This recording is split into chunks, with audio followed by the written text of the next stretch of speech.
Biblias, por favor, en Apocalipsis capítulo 3. Gracias Isra y gracias hermano Jorge por la dirección. Apocalipsis capítulo 3, versículo 1 al 6.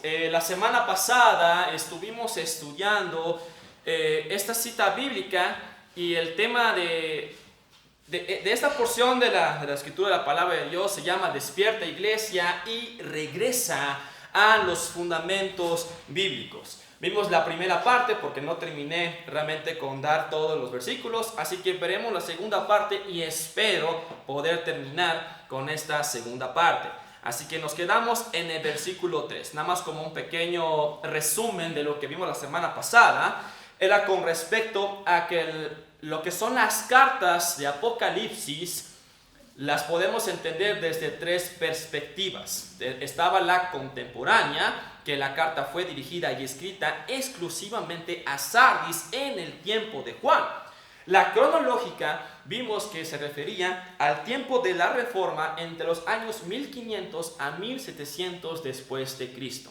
Y la compleja o la compuesta se refiere a toda aquella iglesia que se está comportando como Sardis o como una iglesia protestante. Recordemos que actualmente está muy de moda que muchas iglesias, incluso miembros de iglesia, quieran comportarse o adoptar las enseñanzas y aún las prácticas de los reformadores. Ya mucha gente incluso ya quiere tener la barba de Spurgeon. Ya quieren tener su pipa, ya quieren tener igual su tarro de cerveza a un lado del púlpito. O sea, son ciertas prácticas que los reformadores tenían en ese tiempo. Y que tienen mucho cuidado, les mencioné, porque todo protestante, escuche bien, todo protestante salió de la Iglesia Católica Romana. Nosotros, los bautistas, no venimos de la Iglesia Católica, no somos protestantes. Nosotros venimos desde mucho tiempo atrás y somos de una línea que se ha mantenido o conservado pura y fiel en cuanto a las enseñanzas de los apóstoles. Así que nosotros, bautistas, venimos de los anabautistas, venimos de los valdenses, de los pretrobucianos, etcétera, hasta con los apóstoles. Esos somos nosotros. No somos protestantes. Si bien hay ciertas prácticas o estudios que nos han dejado los reformadores que son interesantes y que podemos aceptar algunas, pero no todas. Como por ejemplo, los protestantes, vamos a aterrizarlo de forma puntual. Los presbiterianos, por ejemplo. Los presbiterianos, se dice que su fundador fue Zwingli, otros que fue Calvino, pero entre peras y manzanas venían de la rama de la católica romana. Son protestantes ellos, los presbiterianos. Y hasta la fecha, ellos tienen la práctica de bautizar niños. Eso no lo vemos en ninguna parte de la Escritura y ciertamente no es una práctica que vamos a adoptar con nosotros porque está completamente fuera de lo que Dios ha ordenado o mandado que hagamos como iglesia. Así que eso fue lo que vimos a grosso modo la semana pasada y vamos a comenzar con una oración. Gracias Padre porque eres bueno para con nosotros. Que sean palabras tuyas en mis labios y no palabras de hombre. Que tu Santo Espíritu quiera iluminar nuestro entendimiento y hacer los corazones sensibles a tu voz. Ayúdanos, Señor Santo Espíritu, a concentrarnos, a enfocarnos en el estudio y en la meditación de tu palabra y de tu mensaje. Te damos muchas gracias en el nombre de Cristo, Padre mío. Amén. Bien, versículo 3. Acuérdate pues de lo que has recibido y oído y guardado y arrepiéntete. Esto es un mandato del Señor Jesús. Mantenerse firmes e inmutables en las doctrinas fundamentales de la palabra de Dios. Una de las doctrinas fundamentales es la salvación. Salvación por gracia, no por obras, por medio de la fe y no por lo que yo haga. No es algo que yo haya hecho, tampoco es algo que yo haré, es algo que Cristo ya hizo. Y es su justicia y es su obra que ha sido impuesta en mí. En pocas palabras, transferida a mí. Y por esa obra maravillosa es que yo soy declarado inocente delante del Padre. Ese tipo de cosas, esos fundamentos son aquellos que debemos de tener siempre firmes e inmutables en nuestra vida cristiana. La gente de Sardis en el tiempo de Juan estaban teniendo un problema. Estaban surgiendo muchísimas sectas, ideologías y filosofías que luego se estaban mezclando dentro de la iglesia y estaban titubeando o estaban tambaleando con respecto a sus convicciones. Y por eso aquí el Señor Jesús dice: acuérdate pues de lo que has recibido y oído, y guárdalo y arrepiéntete. Deja de estar fluctuando con tus convicciones. Si no te mantienes fiel en aquello que tú crees, eres un caso perdido. Hay que ser fieles, firmes e inmutables en aquello que nos han enseñado y mantenernos constantes. Si bien es cierto que quizás en un principio el conocimiento es poco y con el tiempo vamos ampliando y decimos: wow, esto yo no lo conocía antes, o quizás sí lo conocía pero de otra forma, pero ahora que ya tengo este conocimiento que es mucho más amplio, ahora me encuentro realmente enriquecido por este conocimiento. Por ejemplo, antes de venir acá a estudiar, yo tenía un conocimiento muy limitado con respecto a la predestinación. Yo tenía ese concepto que la mayoría de las iglesias mencionan, que es una combinación del arminianismo con el calvinismo, en el que dicen: es que eres elegido porque Dios ya sabía que lo ibas a elegir. Es un concepto, un conocimiento mezclado de Arminio y Calvino que muchas iglesias han adoptado y que lo siguen enseñando porque no están profundizando la palabra de Dios. Y por cuanto tienen miedo de navegar en esos mares tenebrosos para ellos, que no son tenebrosos, prefieren quedarse con esa ignorancia y enseñar esa ignorancia a otras personas para que esta gente continúe compartiendo esa ignorancia. Y no se trata de eso. Se trata de conocer, profundizar la palabra de Dios y que esa verdad realmente ilumine su entendimiento y quite muchas capas de velo que tengamos en nosotros. Y cuando llegué aquí yo entendí realmente que la predestinación es una obra de Dios, es una obra libre de Él, soberana. Yo no decido si quiero salvarme, es Dios si decide que quiere darte la salvación. No depende de ti en absoluto. Si la salvación dependiera de ti, entonces es una obra tuya. Pero por cuanto la Biblia menciona que por gracia sois salvos, no por obra tuya, ciertamente no depende de mí. No depende de ti. Y debemos entender esto. Hay mucha gente que lo entiende, pero no lo acepta. Y eso es un problema entre usted y Dios, no conmigo. A mí me compete y me corresponde enseñar lo que la palabra de Dios dice. Pero si tú no quieres aceptar aquella verdad que está en la palabra de Dios, tú tienes un problema. Y no es conmigo, es con Dios.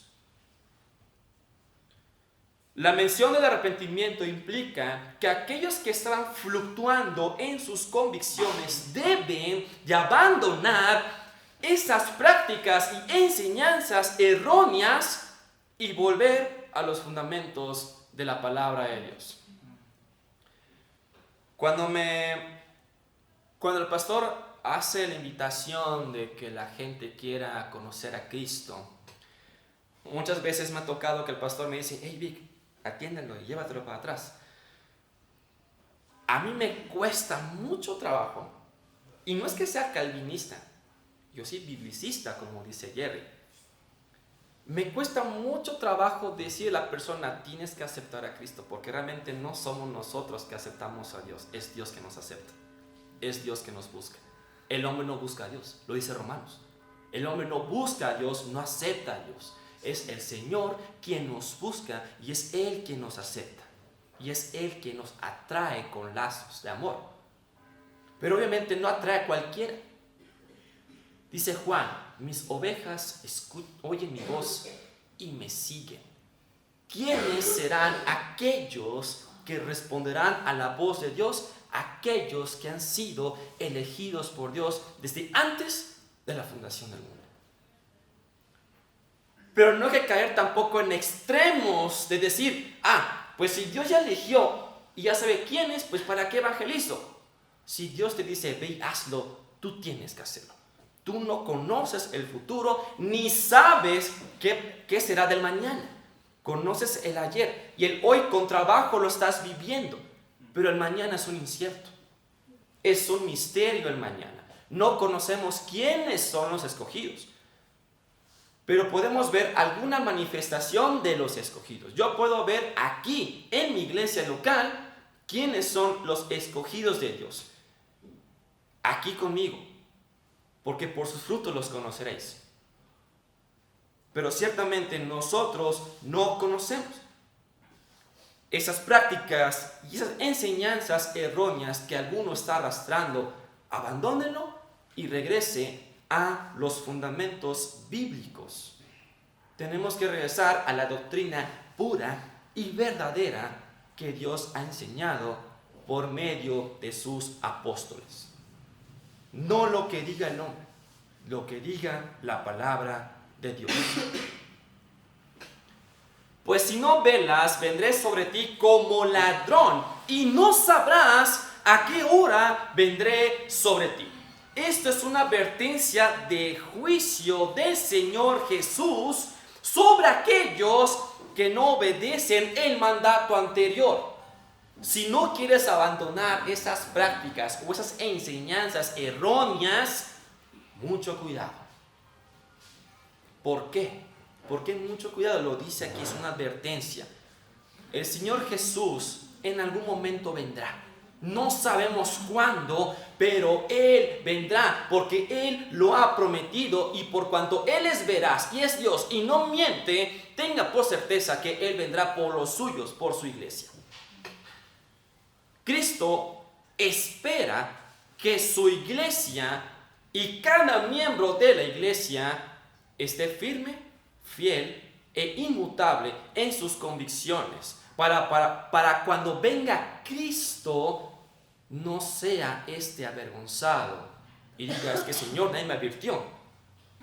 Sí te advertí y no quisiste hacer caso. Hiciste caso omiso, no obedeciste. Así que pregúntate, cuando venga el Señor Jesús, ¿realmente vendrá para recibirme con bienvenido, buen siervo fiel? ¿O me dirá, qué vergüenza tuya que te advertí y no hiciste caso?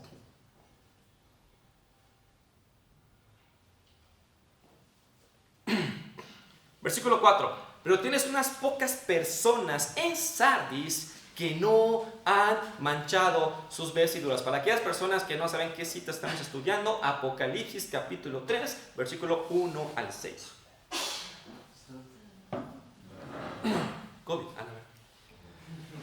Las vestiduras en la Biblia implica dos cosas. Ponga atención. Las vestiduras implica dos cosas. Primero implica la posición y luego la condición. No es al revés, hay un orden. Primero es la posición y luego la condición.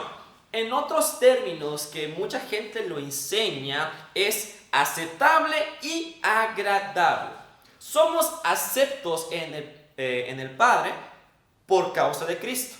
Ahora, ya que somos aceptables, tenemos una vida cristiana que reflejar y que manifestar y un testimonio que cuidar, y por ello es si eres agradable o eres desagradable, pero sigues siendo hijo. Eso habla con respecto a santificación progresiva. En cuanto a posición, hemos sido justificados, somos santificados, pero en la práctica, en nuestra condición, tenemos que agradar al Señor todos los días en nuestra vida cristiana. Y no es fácil. Sabemos que no es fácil, puesto que tenemos una lucha constante de la carne versus lo espiritual. Es una lucha incansable. Y seguiremos estando en esa lucha hasta que Cristo venga o hasta que usted se muera. Así que ánimo, hay esperanza. La siguiente declaración: pero tienes pocas personas en Sardis que no han manchado sus vestiduras, tiene referencia a los que son verdaderamente salvos y que estos han dado buen testimonio porque han permanecido fieles e inmutables en la doctrina fundamental de la palabra de Dios. Por eso es importante entender que las vestiduras hablan primeramente de posición y luego de condición. ¿Cómo tú estás delante de Dios? Eso es lo que tienes que preguntar. Si bien soy posicionado como hijo de Dios, soy hecho hijo de Dios y me ha dado el Señor la potestad de ser hecho y llamado hijo de Dios, pero ¿cómo está tu vida delante de Dios? Nadie queda exento de pecado. Incluso yo no quedo exento, no porque una persona se para en el púlpito significa que esa persona está completamente limpia de todo. Es la teoría y lo que se pretende, pero seguimos siendo pecadores. Pero para ello tenemos un abogado, a Cristo Jesús. Para cuando hemos caído, fallado o pecado, tenemos alguien que intercede por nosotros y ese es Cristo Jesús. Pero no basta con quedarse ahí y arrepentirme. Tengo que accionar, tengo que moverme, tengo que avanzar, tengo que seguir creciendo en gracia y en el conocimiento de Cristo Jesús. Si no crezco y me mantengo donde estoy, de nada me sirve. Tengo que seguir avanzando hasta llegar a la estatura de varón perfecto, quien es Cristo Jesús. Y andarán conmigo en vestiduras blancas porque son dignas.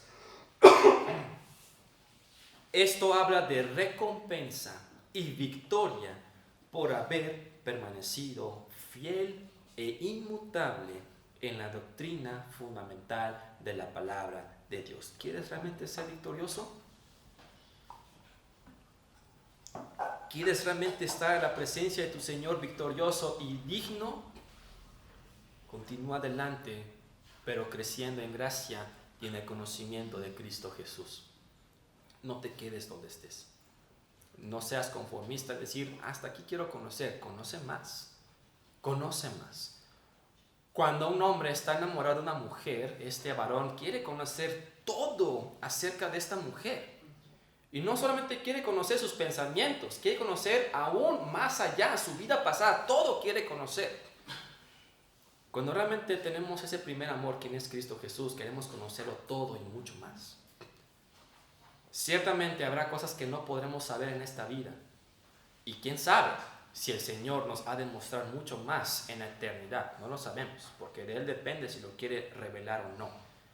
Pero cuando uno realmente ama a Dios y está en Dios, quiere conocerlo mucho más y no se queda solamente conforme con un vaso de agua. Quiere todo un manantial, un océano, porque no se sacia, que quiere saber mucho más acerca de su Señor. Así que no se quiere ir donde está. Se tiene la facilidad de un instituto gratuito, venga, conozca más de su Señor. Tendrá complicaciones y tendrá momentos difíciles por los exámenes, no importa, usted venga. El punto es que usted aprenda y que no se quede donde esté. Versículo 5. Este versículo, además de ser interesante, es muy mal usado por los arminianos para enseñar que la salvación se pierde. Sin embargo, si estudiamos y ponemos mucha atención, este versículo es una declaración de la seguridad de la salvación que el creyente tiene. ¿Y cómo es esto? Vamos a aprender. El que venciere se refiere al verdadero creyente. Este verdadero creyente ha vencido, vence y vencerá no por obra suya, sino por la obra de Cristo Jesús que ha sido impuesta en él. La victoria que tenemos no es nuestra. Nos da Cristo la victoria, por supuesto, pero no es nuestra. No la ganamos nosotros. La ganó Cristo por nosotros y nos da esa victoria para que nosotros la disfrutemos. Será vestido de vestiduras blancas. Esta vestimenta, como bien mencioné, habla de posición y de condición del creyente. El verdadero creyente ha sido posicionado en justicia, es decir, ha sido justificado porque la justicia de Cristo está puesta en él. Y con respecto a la condición, ha permanecido fiel e inmutable en las doctrinas fundamentales de la palabra de Dios. La condición habla de una justicia práctica. ¿Qué es la justicia práctica? Bueno, hay dos tipos de justicia: justicia posicional y justicia práctica. La justicia posicional se refiere a que soy justificado, es decir, soy declarado inocente delante del Padre. Ya no soy culpable, ya no estoy de este lado de juicio y de castigo y de condena eterna. Ahora he sido puesto, posicionado, colocado en un lugar en el que ahora tengo el favor de Dios.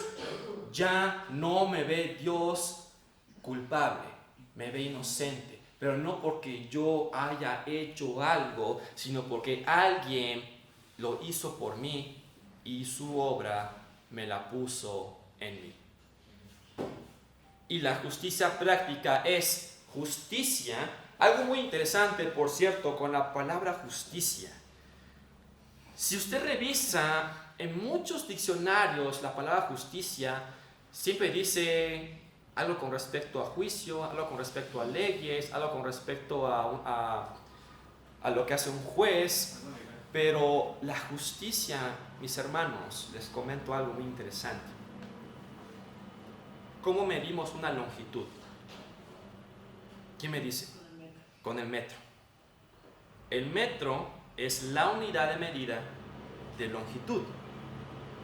Por lo tanto, ¿cómo medimos las obras? ¿Cómo medimos los hechos? ¿Cómo medimos aquellas cosas que uno hace? Con la justicia. La justicia es la unidad de medida de obra. Y esa justicia, cuando mide la obra, va a determinar si merezco un galardón o merezco un castigo. Por lo tanto, la justicia práctica, el Señor Jesús se la pasa constante evaluándome, vigilándome. Se la pasa analizando y midiéndome que lo que yo estoy haciendo sea agradable ante Dios. Esa es la justicia práctica. Está midiendo que si realmente mi obra es agradable delante de Dios. Yo sigo siendo hijo, de aquí no me muevo y de aquí nadie me mueve, porque Cristo aquí me puso. Pero ahora mi pregunta es, ¿estoy siendo realmente agradable? ¿Estoy realmente reflejando una obra que agrade, honre y glorifique el nombre de Dios? Eso es lo que uno tiene que preguntarse. Esa es la justicia práctica. Que nuestras obras y hechos sean agradables delante de Dios y guiadas por el Espíritu Santo. De lo contrario, no tendremos galardones. Hay veces me pasa que hago algo mal y me siento pero tan miserable y le digo, Señor, ¿por qué no me llevas? ¿Por qué no una vez me terminas con mi vida? Porque realmente, ¿para qué sigo aquí si sigo siendo un lastre, sigo siendo un estorbo, sigo siendo miserable? Y a otras personas que ellos han dado un buen testimonio te los llevas. ¿Por qué?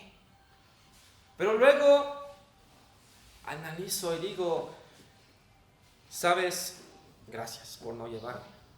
Porque si el Señor me llevara y estaría completamente sucio ante su presencia, ¿qué clase de galardón recibiría?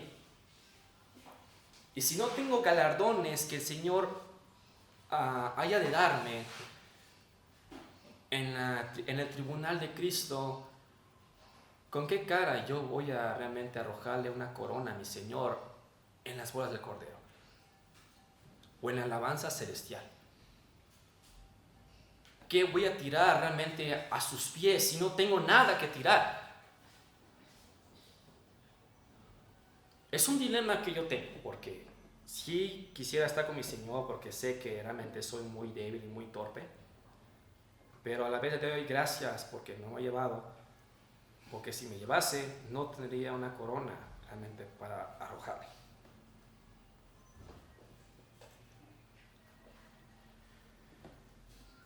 Y no borraré su nombre del libro de la vida. Es una esperanza y certeza de la salvación eterna que tiene el creyente. Escuche bien, el razonamiento es simple. Si el nombre está escrito en el libro de la vida, es porque es un creyente genuino. Pero si el nombre no está escrito en el libro de la vida, es porque nunca fue un verdadero creyente. Ese es el sentido. No borraré su nombre del libro de la vida. Es la certeza de la salvación. El Señor no va a borrar algo porque sabe que esa persona es verdaderamente salva. Pero si ese nombre nunca estuvo allí, es porque realmente nunca fue salva. Pregúntese realmente si su nombre está allí. No se ponga a preguntar, mi nombre fue borrado porque no es así. Es, mi nombre realmente está ahí. Analícese usted, profundice su vida y verifique y compárese si realmente usted está firme e inmutable en la doctrina fundamental de la palabra de Dios. Si realmente Cristo Jesús es su Salvador, si realmente usted creyó por gracia y no por obras, si realmente usted es hijo de Dios.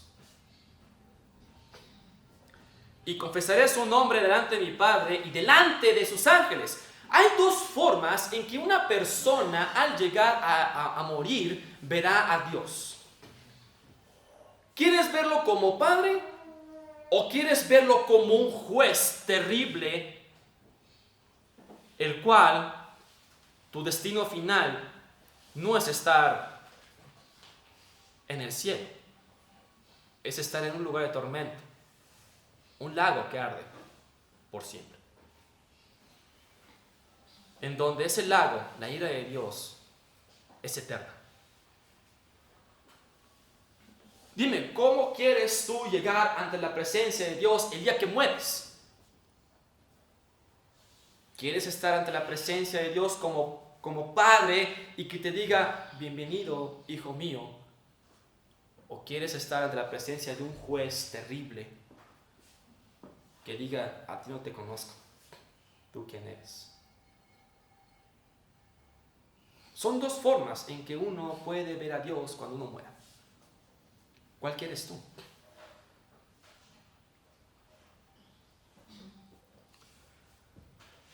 El que tiene oído, oiga lo que dice el Espíritu a las iglesias.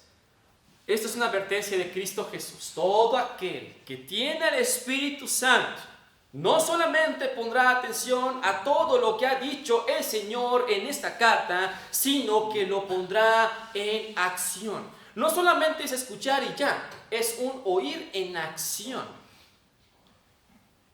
El hebreo o el judío utiliza mucho una palabra, el Shema o el Shema. El Shema o el Shema es la palabra hebrea que implica escuchar, pero no solamente es escuchar y ya, es escuchar y pon en acción. Si no escuchas, no vas a poner en acción. Necesitas poner atención y poner en acción aquello que el Señor te ha dicho, porque se requiere obediencia de tu parte. Escucha, oh Israel, escucha, oh iglesia. Este mensaje que les doy es para que pongan atención. Este mensaje es para toda aquella iglesia protestante y para toda aquella iglesia que está queriendo adoptar prácticas e ideologías de los protestantes o reformadores. Es bueno que uno estudie ciertas posturas, pero si esa postura que estoy adaptando en mi vida no está de acuerdo a la palabra de Dios, no es enseñanza de palabra de Dios. Tenemos que mantenernos firmes, fieles e inmutables en las doctrinas fundamentales de la palabra de Dios. Solamente el verdadero creyente puede entender el mensaje porque tiene al Espíritu Santo morando en él. Una persona natural, una persona que es inconversa, una persona que no ha nacido de nuevo, no puede entender las cosas y magnitudes espirituales, porque todo debe entenderse espiritualmente. Si tú no entiendes esto, hay un problema en ti entonces. Si no lo quieres aceptar, no es problema conmigo, es un problema entre tú y Dios. Es el Espíritu Santo quien ayuda al creyente a entender las verdades y profundidades de su palabra.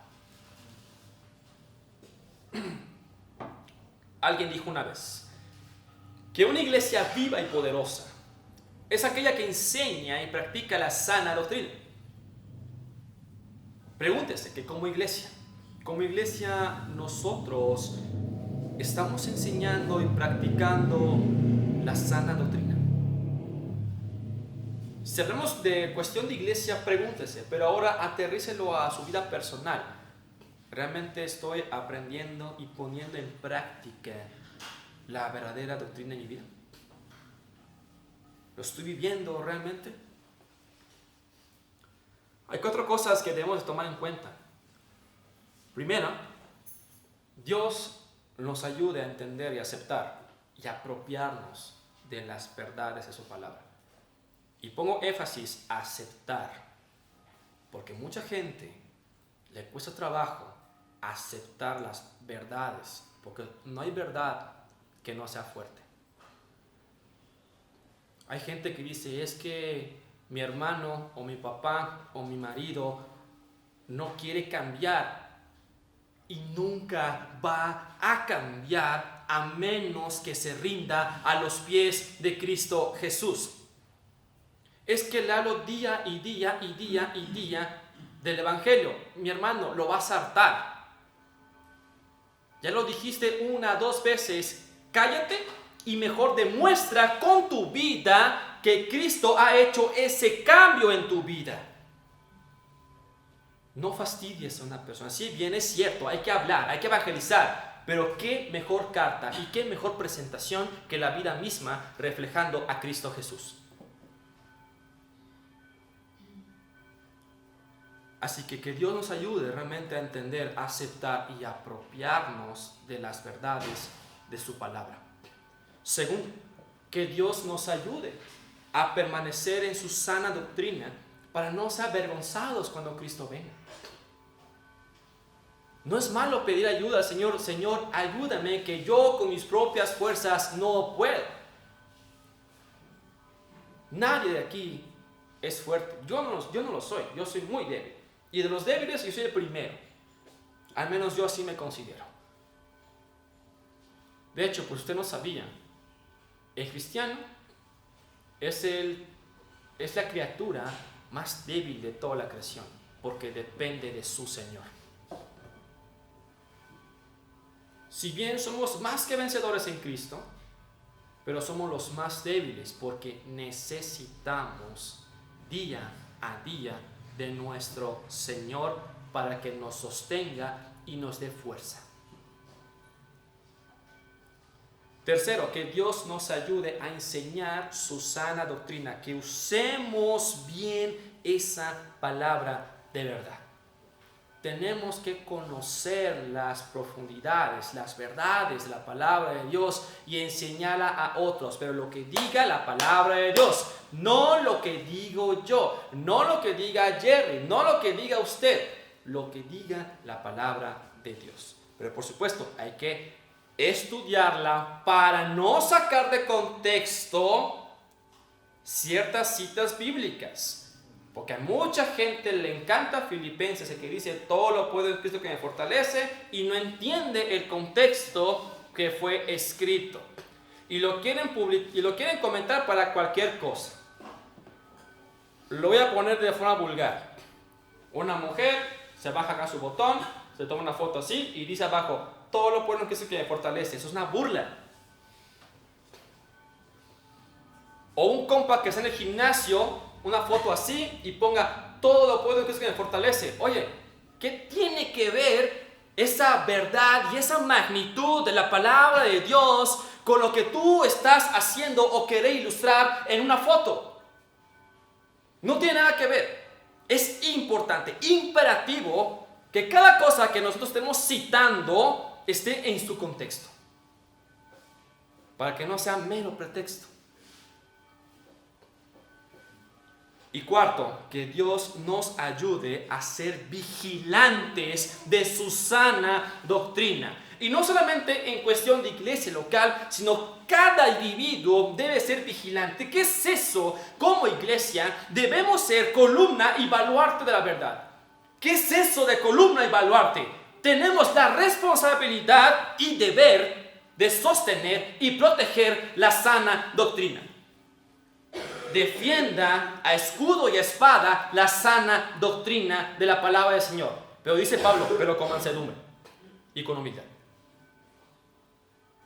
Pablo en su carta de Timoteo dice a Timoteo, tú tienes que ser no solamente un buen hijo, no solamente un buen atleta, tienes que ser un buen soldado, pero además un buen obrero. Y uno dice, óyeme, pero eso no es tan contradictorio que tú me digas que yo soy un buen soldado, pero al mismo tiempo un obrero humilde. No, porque si bien es verdad que tenemos que defender a escudo y espada la sana doctrina, pero con humildad y con mansedumbre. Y si esa persona no quiere entender, mi hermano, no pierda su tiempo, no arroje sus perlas a los cerdos. Y suena feo que lo diga así, pero así dice la palabra del Señor. No pierda su tiempo con gente que no quiere entender. Porque quizás no es el tiempo de Dios en que quiere que éste entienda, o quizás nunca va a ser salvo. Yo no lo sé. Pero no pierda su tiempo. Mejor edifíquese y edifique a sus hermanos.